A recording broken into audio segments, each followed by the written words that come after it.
KPK kini makin banyak lucunya. Berikut kompilasinya dalam kacamata Rian Ernest.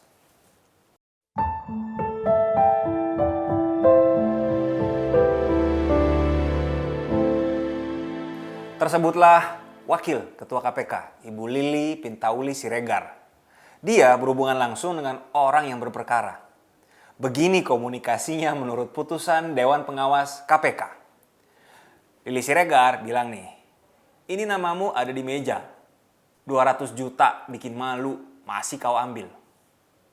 Di seberang. Itu perkara lama, Bu. Tolonglah dibantu. Berdoalah kau, kata Lili Siregar. Enak juga nih. Udah kayak konsultasi kasus langsung level pimpinan KPK. Lili pun sampai-sampai memberi kontak seorang pengacara kepada orang yang sedang berperkara. Parah. Tidak hanya itu, Lili juga menyalahgunakan pengaruh untuk kepentingan pribadi. Kepada orang yang sama, di cerita sebelum ini nih, Lili menekannya untuk membantu mengurus penyelesaian uang honor adik iparnya Lili di PDAM Tanjung Balai. Itu kata putusan Dewan Pengawas, bukan kata Rian Ernest. Ini semua perbuatan yang haram dilakukan pimpinan lembaga pemberantas korupsi.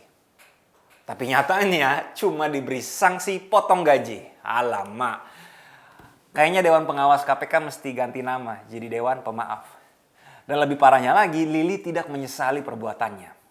Kayaknya bangsa kita perlu nih menyerap budaya malu dari bangsa Jepang. Kalau di Jepang, saya yakin Bu Lili ini mungkin sudah dari jauh hari mengundurkan diri dari jabatannya. Ini bukan soal etis tidak etis, malu tidak malu. Ada pasal pidana hingga 5 tahun penjara bagi komisioner KPK yang berhubungan dengan pihak lain yang ada hubungan dengan perkara. Anehnya, laporan Indonesia Corruption Watch tentang dugaan pidana Lili ke Polri ini ditolak. Padahal dengan kasus yang mirip kurang lebih, Polri pernah mentersangkakan Abraham Samad di 2015. Jadi kelihatanlah tarik-menarik kekuasaan kepentingan di sini. Kelucuan kedua. Berdasarkan dakwaan KPK, seorang penyidik KPK, Stepanus Robin, dalam waktu nggak sampai 2 tahun selama bekerja di KPK, bisa mengumpulkan 11,5 miliar dari 5 orang yang berurusan dengan KPK. Ada juga nih nama Wakil Ketua DPR, Aziz Syamsuddin, di dakwaan. Kita tunggu saja hasil persidangan nanti seperti apa. Kelucuan ketiga, Komisioner KPK salah mengartikan putusan Mahkamah Agung dan putusan Mahkamah Konstitusi. Putusan Mahkamah Konstitusi secara singkat mengatakan bahwa tes wawasan kebangsaan sebagai sebuah syarat alih status pegawai adalah sah menurut Undang-Undang Dasar kita.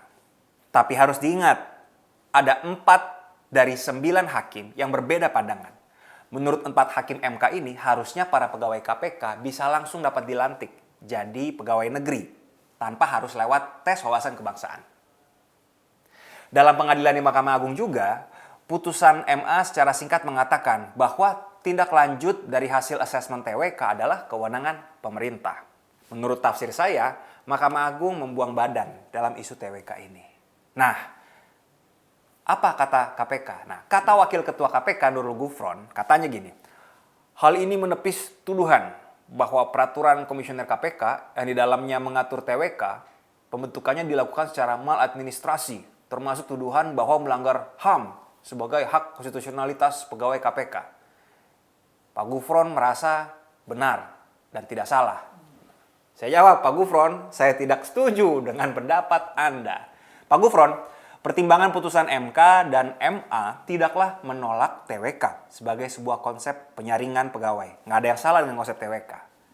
Tapi jangan lupa, masalah TWK sejak hari pertama adalah soal proses TWK yang aneh dan subjektif. Cerita aneh dan subjektif TWK ini sudah banyak sekali dibahas. Nggak perlulah kita bahas di konten ini. Jadi Pak Gufron, putusan MK dan putusan MA tidak bisa mengesampingkan putusan Ombudsman yang berbicara tentang adanya penyimpangan prosedur asesmen TWK. Jadi bukan TWK-nya yang haram. Yang haram adalah proses-proses aneh di dalam asesmennya. Jangan lupa Ombudsman juga bilang adanya pengabaian oleh KPK terhadap pernyataan Presiden. Kalau TWK nggak boleh jadi dasar berarti kan pegawai KPK. Keputusan Ombudsman ini tetap selalu berlaku mengikat dan wajib dilaksanakan KPK. Ombudsman pun sudah menyurati Presiden. Komnas HAM juga menduga TWK adalah bentuk penyingkiran pegawai dengan stigma tertentu.